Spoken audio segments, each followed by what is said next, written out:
All right, look. Getting used to new camera settings can be a little bit confusing.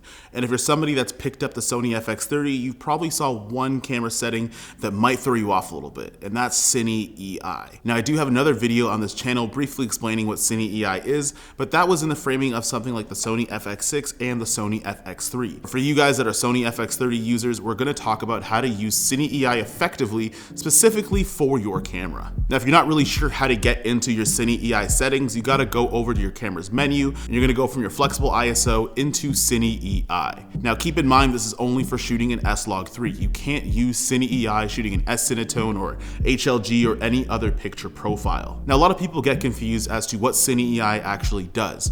And it's not to be confused with something that bakes into your image. In fact, it doesn't do anything to your image. It's an exposure guide, just like things like peaking and false color and zebras.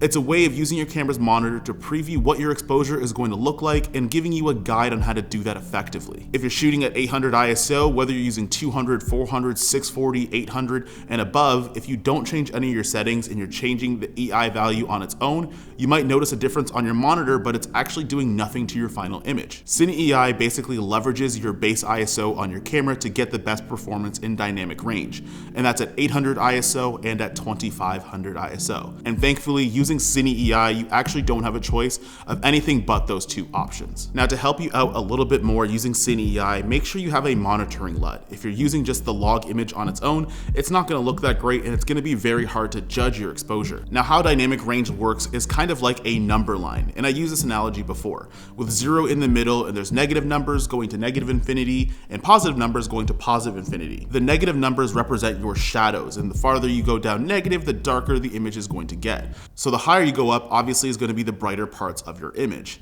Now, the 14 dynamic range stops that the Sony FX30 has is somewhere in a range between that negative and positive infinity, with 0 being the middle. Now, 0 is going to be our middle exposure, or 18% gray, and we're going to expose that in S-Log3 at 41 IRE. But you could set that up in your camera to make sure you're exposing for it to actually find out exactly how many stops of dynamic range you have in your shadows and on your highlights. Now, the easiest way to explain using the IE values is this.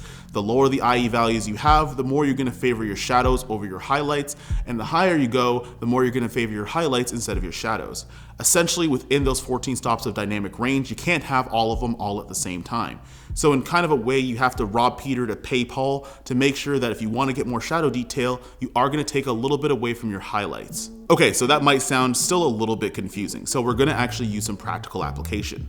Now, right now I'm in 800 ISO, and I'm going to be using 800 as my EI value.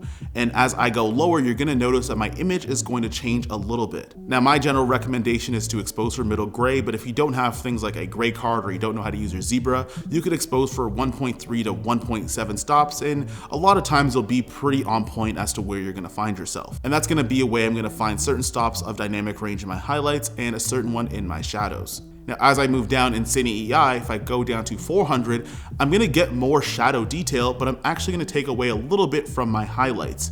And as I go from 400 to 200, that happens even more. I'm going to have cleaner shadows and virtually no noise in any of the dark areas, but at the same time, I do run the risk of blowing my highlights out a little bit. Now, your natural inclination might be to actually take these values higher than your base ISO, but I'm here to tell you, please, for the love of all that is holy, do not do that. If you take your IE values higher than the base ISO you're going to be using, what will end up happening is that when you want to try to expose, you'll actually end up underexposing your S-Log3 footage, and when you go into post, you're going to have a ton of noise and you're overall just going to have a bad time. Instead, what I would recommend is that if you need to, go up to the second base ISO value that's on the Sony FX30, and that's at 2500 ISO. Now, the same rule still applies. You want to use a lower EI value than the 2500 that's there. So things like 1600, 2000, or anything that's going to be lower than that is going to start to favor your shadows more so than your highlights. The reason why a lot of people favor over to our shadows is because a lot of digital sensors nowadays, it's easier to bring back highlights than it is to bring up shadows.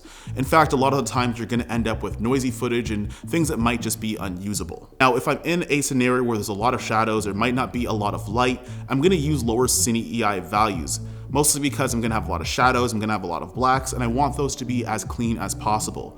So if I use a Cine EI value that's lower than my base ISO, what ends up happening is I'm gonna overexpose my image a bit, so when I go into post and bring that exposure down, my noise floor is going to be a lot better because I actually exposed for that shadow detail properly. Now conversely, if I'm in a scenario that's a high dynamic situation, I might be inside of a room but there's a window in the back and I want to make sure that I kind of split the difference in terms of making sure my highlights aren't blown out, but also my shadows aren't crushed, then I would use a higher Cine EI value. Now my absolute max is going to go 1-to-1 with the base ISO that I'm using. So if I'm using 2500 ISO because I really need that highlight information, I will do that. But if I'm overexposing by a little bit, then you could use things like ND filters to bring things down and to make sure that you have the correct exposure, and that way you also are able to expose for your highlights and your shadows properly. Now when you're done all of that, keep in mind that the LUT that you're monitoring on your camera isn't exactly what the file is going to look like on your computer. You're still going to get an S-Log3 footage that's going to be flat and desaturated that you're going to have to edit in post.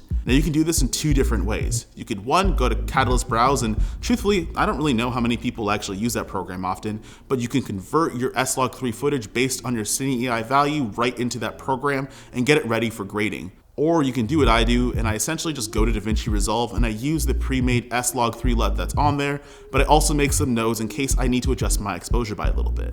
That being said, I hope that explains Cine EI a little bit better, especially for people that are new to the system and the Sony FX30.